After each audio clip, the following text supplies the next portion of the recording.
கண்ணா, சொல்லுமா. இன்னைக்கு என்னப்பா சமையல்? சொல்றேன். முதல்ல வாழ்க வளமுடன். இங்க இருந்து பார்க்கலாம் வாங்கோ.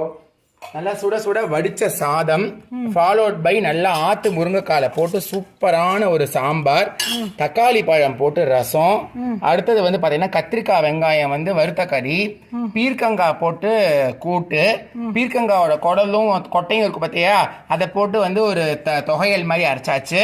அடுத்தது வந்து பார்த்தீங்கன்னா வந்து டாங்கர் பச்சடி, மோர் குழம்பு, வெண்டைக்காய் மோர் குழம்பு, களத்துக்கு பருப்பும், இங்கே துளி சாதமும் வச்சுருக்கேன். அது எதுக்குன்னு சொல்கிறேன் பாரு.